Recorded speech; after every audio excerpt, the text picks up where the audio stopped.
Good morning, everybody. Prepper Nurse 1 here. Today is the 18th of June. It is Saturday, 2022. I hope everybody is having a good day.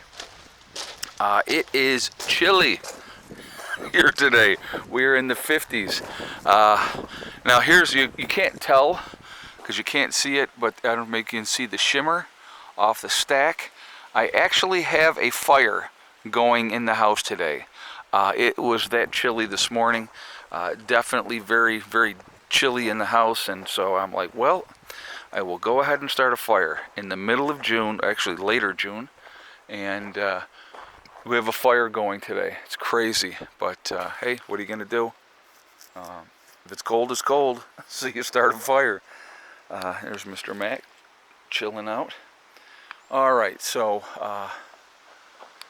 yeah, it's not, I think we're only going to get up to maybe, I think they said 60 today. So, how weird. A couple days ago it was 93 degrees. So, that's a big difference in temperature. But anyhow, so let's get into the topic of this video, folks. Talking about the situation of being able with grain. Let's talk about grain for a second. Ukraine is a huge exporter of grain, along with Russia, two of the biggest exporters out there of grain. Ukraine is not able to export any of their grain because of the blockades by Russia. So they have not been able to ship out any of their grains that they normally would have. Russia, as you know, has a pact with China, so even with the sanctions with, Europe and all those areas, they'll just sell all their excess product to China. And China's absolutely just fine with that. And so that's something, again, that people really need to be looking at. They need to be paying attention to. Who is suffering? Here's the other. So we're going to talk a little bit more about the grain in a second. But who is suffering more from the sanctions imposed against Russia? Russia?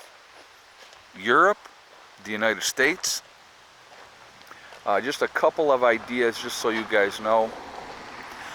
You have right now with Russia produces what I think more than 70% of all the fertilizer that's used for the crops, and because of the sanctions right now, we're not getting that fertilizer from them.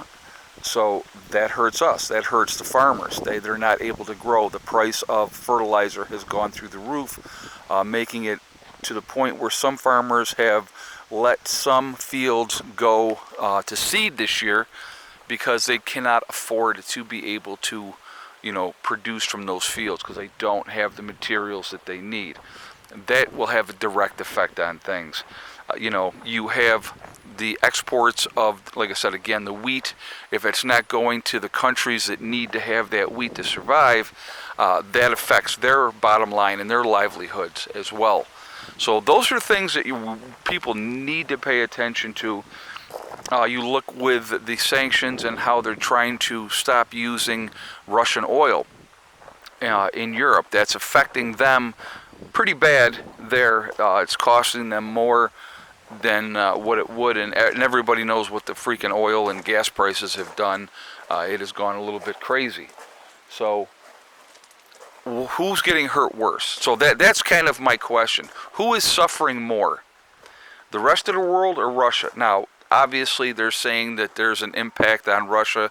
I saw an article that said it could take them up to 10 years to recover to where they were before the war started economically because of the different sanctions. So it's definitely, it's like about a 15% effect on them as far as what they're bringing in those type of things.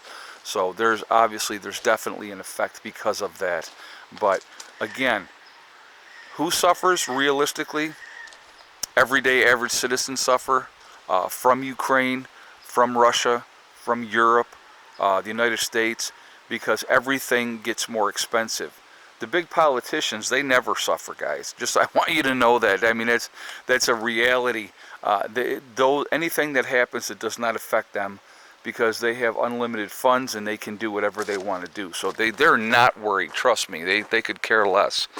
So the average citizen is the one who suffers. I just want to look in here real quick, see where we're at. Alright, so batteries are doing good. We are bringing in power. I don't even know what it's at, because hold on a second, let's see.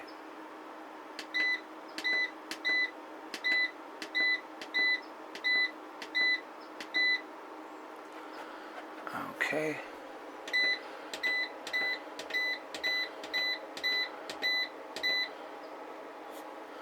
Alright, we're not bringing in a ton of power, but we're actually bringing in more power than we're using. Like I said, it's an overcast day, so between the two we're only bringing in about 500 watts between the two, panels, or between the two sets. And so, but we're definitely using more, or producing more than we are using today, so that's not a bad thing. I just thought I'd share that with you. Alright, so those of you that don't know, again, I have taken the house off the market. Called my realtor. He just came, they took the sign, gave me the paperwork. We're canceling, obviously, the contract. I'm not looking to sell at this point in time. It gives me the advantage of a couple of things. I can continue to take things down to West Virginia, but at obviously an easier pace. It's not so, oh my God, we got to get everything out of here type of pace, which makes it much, much nicer. Trust me, much nicer. When I get back to West Virginia, get this shipping container further back into the property, which is what hopefully we're going to get done when I get back there. That's going to make a big, big difference. Make a big, big difference. And so just something, like I said, planning things out, trying to get things squared away, doing what I need to do, and it'll come together. But again, it puts me in a position where, again, it just, Becky wants to stay here. She loves her house. No doubt about it. I know, Max, I know. I wanted to address something. So I had a troll on the channel, and this I want to address just because people had questions, okay? So, he was talking all kinds of crap. Obviously, I've deleted his comments since then, and I have blocked this person. But I'm going to be very, very clear. And again, not that it's anybody's business, but I will be more than happy to share this with you. Okay? So Mom was staying with Becky in here, and if you guys saw the previous videos, their beds were right next to each other. That definitely caused strife, tension, and so Mom decided that she did not want to live with Becky anymore because I did not have the addition put on my place. Obviously, she could not move in with me. So she decided to go to a senior high-rise. She is not in a nursing home, as this individual was stating. She is in a senior high-rise.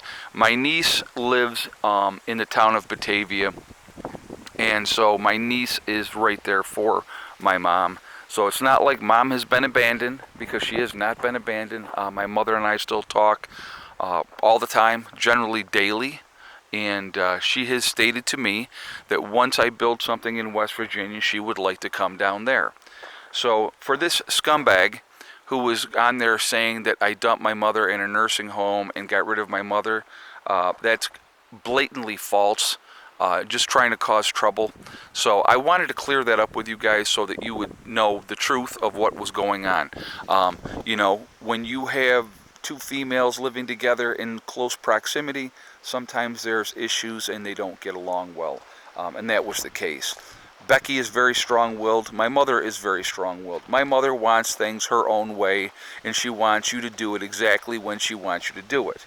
Well, when you become an adult, and you're in your 50s, you really don't want to hear that anymore. And so that was part of the problem that they had. And so just clearing that up, my mother still loves my sister still loves my mother. It's just that they had been living together for quite a while, and it was just not a good situation for either of them anymore. So that's what happened. Anybody that wants to make up stories and make up lies, folks, just ask me. I'll tell you. I have no problem telling the truth, okay? So, anyway, so that's where that is, and, you know, just sharing information. So anyway, I definitely would like to hear your guys' thoughts on the whole situation with Ukraine, Russia. Who is it affecting more than anything else? Again, I believe that it affects the average citizen more than anyone else, and I don't think that that's a good thing. And cherries growing, yeah. So just putting that out there. Like I said, I get so irritated sometimes because people are such jerks. But they want to cause trouble, they want to cause strife. And so, like I said, best way to deal with them is block, delete. Like I said, I wanted to address the issue and clear that all up. All right, anyway, I am going to jump off of here for now. I hope everybody's having a good day. I will be back live streaming tomorrow night at 8 p.m., just so you guys know as well. I just needed a day, and so that is why I did not live stream last night. All right, I hope you all are doing great. I will see you all on the next one. Remember, folks, we are all in this together. We are one race called the human race. If we could ever figure that one out and work together, there's nothing we could not accomplish. We could accomplish so many good things, it would be crazy. Also remember to hug and kiss the ones that you love. Tell them every single day, tomorrow is not guaranteed. We never know what's going to happen in life. So it's really important we tell the people that we care about every day how we feel. Last but not least, STD, step, thing, and day. One step at a time, one thing at a time, and one day at a time. Whatever you are trying to accomplish, whatever you are trying to do, you can do it. The only one that's going to stop you from reaching your goals is you. That's it, nobody else. Stay positive, stay away from the negativity, and you're going to be just fine. All right? I will see you all later. I hope you all have a great day. Prepper Nurse 1, out.